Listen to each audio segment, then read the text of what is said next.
Assalamualaikum warahmatullahi wabarakatuh. Sahabat, jumpa kembali dengan channel Babe Lukman Har. Sahabat dimana saja berada, semoga senantiasa diberikan kesehatan dan keberkahan dalam segalanya. Amin ya robbal alamin. Ya Allah, sumpah ini pengalaman nggak tahu kayak gimana ya. Ini aku harus banyak-banyak istighfar sih. Astagfirullah, astagfirullah, astagfirullah. Aku nggak nyangka banget ya. Ternyata orang-orang di sini tuh ada yang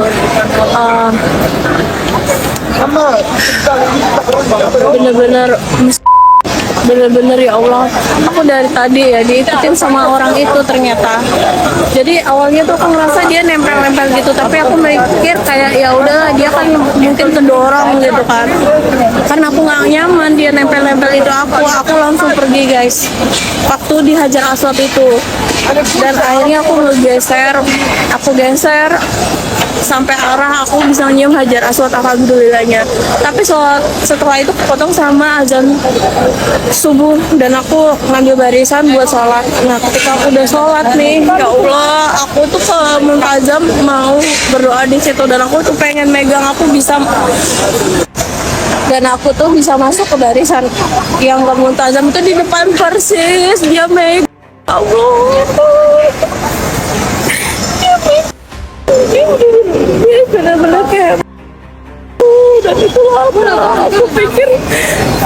aku pikir tuh orang nempel tuh karena memang ngedesak-ngedesak, tapi ternyata itu. Assalamualaikum warahmatullahi wabarakatuh. Yang pertama saya minta izin terlebih dahulu kepada Mbak ini untuk mereaksi videonya, karena yang menonton video ini bukan hanya 100 orang, 1000 orang, tapi sudah banyak, hampir mendekati 1 juta yang menonton video Mbak ini tatkala melaksanakan ibadah umroh, kemudian ada yang melakukan hal yang di luar syariat begitu ya. Baik, yang pertama, Mbak ini tadi melaksanakan umroh dan mencium hajar aswad seorang diri.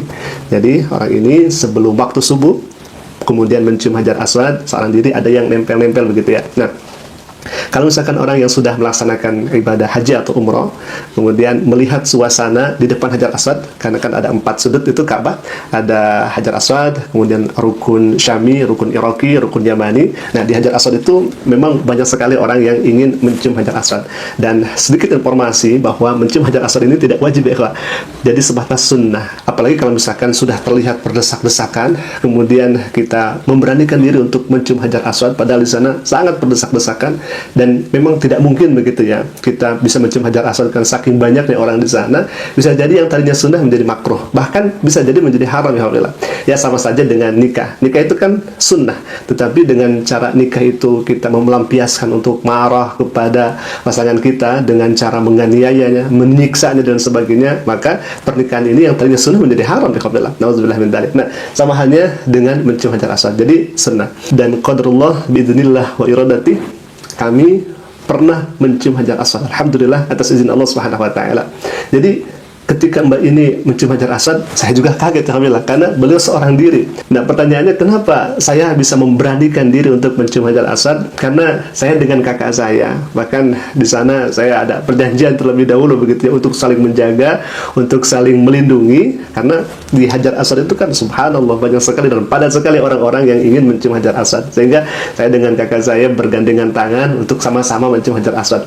Dan alhamdulillah tatkala kita masuk ke barisan untuk mencium hajar aswad itu, ya kurang lebih ada 3 orang, 4 orang untuk masuk ke tempat hajar aswad itu. Subhanallah, saling sikut terjadi, kemudian saling dorong terjadi, kiri kanan pun juga. Bahkan subhanallah, saya itu sambil tidak napak, kaki itu tidak napak ya ikhwah, karena dorongannya begitu sangat luar biasa. Ya bayangkan, semua orang merindukan untuk mencium hajar aswad. Jadi, sekali lagi, ini bukan hal yang wajib ya alhamdulillah, bukan hal yang wajib. Kalau misalkan keadaan seperti ini, ya eloknya istilam saja dari kejauhan, bismillah ya Allahu akbar, jadi mengecup dari kejauhan. Nah ditakutkan hal itu bisa menjadi madarat untuk diri kita. Nah qadarullah, karena memang ada penyemangat ya, kakak saya laki-laki ingin mencium hajar aswad, ya alhamdulillah dengan saya, alhamdulillah Allah izinkan bisa mencium hajar aswad. Dan yang pertama mencium kakak saya, kemudian saya kedua. Nah alhamdulillah, tatkala di depan hajar aswad, qadarullah sesuatu terjadi kepada diri saya, kain ihram di bagian atasnya itu terbang, karena ada yang menyambak, ada yang mengambil dari belakang, dan yang belakang ini pasti tentunya ingin mencium Hajar Aswad ya ikhwah, ingin sama-sama bisa masuk ke sana, sehingga saya yang berada di posisi depan Hajar Aswad, kemudian saya terdorong keluar dan kainnya hilang ya ikhwah. Tetapi di sana saya berdoa kepada Allah Subhanahu wa taala, ya Rabbal Arsyil Azim, wahai Tuhan pemilik Ka'bah ini, wahai Tuhan pemilik Makkah Al-Mukarramah ini, ya Allah, kalau misalkan saya ke tempat penginapan dalam keadaan seperti ini, ke atasnya tidak ada kain dan ke bawahnya ada kain, tentu saya dalam keadaan malu ya Rabb. Maka tunjukkan kuasa-Mu ya Rabb. Alhamdulillah tidak kurang dari 1 menit ya ikhwah, tidak kurang dari 1 menit. Di sana ada seorang laki-laki yang mengangkat tangannya kemudian membawa kain ihram, dan subhanallah saya bisa memakai kain ihram itu dan kembali ke tempat penginapan, atas bawah itu terlapisi dengan kain ihram. Sehingga setelah saya melihat video Mbak ini, ya pertama kaget juga, kok bisa gitu ya, seorang perempuan yang kemudian tanpa mahram masuk ke barisan untuk mencium Hajar Aswad itu. Dan perlu dicatat di sini, jadi saling sikut, saling dorong, saling tempel itu, ya memang sudah biasa ya kok, karena orang-orang di sana ingin mencium Hajar Aswad. Bayangkan, satu di sana di depan yang ingin mencium itu banyak sekali ya kok. Jadi kalau misalkan ya nempel, kesikut dan sebagainya, hemat kami itu adalah hal yang wajar, karena ya keadaan medannya seperti itu. Nah, sehingga untuk perempuan ya, mobil khususnya, karena jarang sekali perempuan yang mencium Hajar Aswad ya Pak. Orang-orangnya itu pada tinggi, kekuatannya itu sangat luar biasa ya Pak, untuk mencium Hajar Aswad itu. Jadi jarang sekali perempuan yang mencium Hajar Aswad. Walaupun ada, tetapi itu sangat minim sekali, berbeda dengan laki-laki yang ototnya kekar untuk mencium Hajar Aswad. Jadi saya kaget juga ya ikhwah dengan kesaksian ibu ini yang mencium Hajar Aswad. Itu yang pertama. Yang kedua, Mbak ini tadi kan mencium Hajar Aswad itu sebelum salat subuh. Kemudian ada azan berkumandang, salat subuh ditegakkan, dan perlu dicatat ikhwah bahwa tatkala salat subuh ditegakkan atau berjamaah, maka laki-laki dan perempuan safnya itu berbeda. Jadi tidak boleh disatukan. Laki-laki tidak boleh masuk ke saf perempuan, dan saf perempuan tidak boleh masuk ke laki-laki. Bahkan kalau misalkan di dekat Ka'bah Al-Musyarrafah itu, jadi di sini Ka'bah, di belakangnya laki-laki, dan di belakangnya lagi itu perempuan. Sehingga kalau misalkan laki-laki yang sama, yang di Multajam dengan di Hajar Aswad, itu agak tipis kemungkinan ya ikhwah, agak tipis kemungkinan.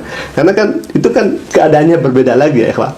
Nah, setelah itu Mbak ini selesai melaksanakan sholat subuh, lantas langsung ke Multajam.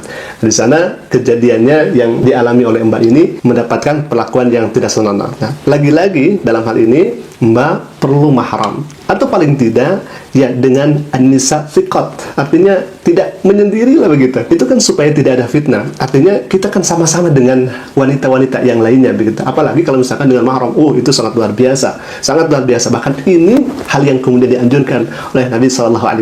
Nah, perlu diingat juga bahwa Ka'bah Al-Musyarrafah atau Makkah Al-Mukarramah bukan berarti bebas dari orang-orang yang berbuat dosa ya ikhwah. Bukan berarti seperti itu. Bayangkan saja di zaman Nabi SAW, Ka'bah itu di sekelilingnya ada patung-patung. Kemudian orang kafir Quraisy menyekutukan Allah Subhanahu wa taala dengan patung itu. Pun bisa jadi di zaman sekarang itu terjadi. Kan ada orang yang berangkat dari tanah airnya, kemudian dia melaksanakan umroh, menggunting kain kiswah. Dijadikan apa? Dijadikan jimat katanya. Menganggap bahwa jimat itu ada asarnya, ada dampaknya, memberikan manfaat, memberikan madarat. Nauzubillah. Kan ini bisa masuk wilayah kufur, masuk wilayah syirik. Artinya apa sahabat ngaji? Jadi di Makkah Al-Mukarramah tidak terlepas dari orang-orang yang melakukan dosa seperti itu. Tetapi para pelaku dosa, para pelaku maksiat di tanah suci, maka nauzubillah min dzalik, dosanya itu dilipat gandakan oleh Allah Subhanahu wa taala. Sekali lagi, jadi Mbak ini butuh yang namanya mahram atau pendamping, ya paling tidak anisa afiqot yang sama-sama dengan Mbak ini, supaya tidak terjadi hal yang semacam ini. Selanjutnya, Mbak ini kan mempostingkan di media sosial, ya seharusnya ini menjadi pelajaran saja buat Mbak. Kalaupun ingin diposting di media sosial, maka hemat saya untuk jadi pelajaran, sertakan juga kekeliruan dan khilaf yang mungkin dilakukan oleh Mbak. Misal apa? Contoh gini, analoginya gini. Saya sekolah, tapi saya tidak dikasih makan gratis, makan gizi gratis. Orang-orang yang melihat saya pasti reaksinya seperti ini. Bagaimana sih sekolah? Ini ada murid yang sekolah tapi tidak dikasih makan gizi gratis. Bagaimana sekolah? Pasti orang-orang akan menyalahkan sekolah ya ikhwan. Berbeda kalau misalkan seperti ini. Alasannya diungkapkan. Saya tidak dikasih makan gizi gratis karena memang saya datangnya ketinggalan, saya datangnya telat. Orang lain sudah dikasih makan gizi gratis, saya baru datang dan makanannya itu sudah habis. Berarti kesalahannya ada di diri saya, bukan di sekolahnya.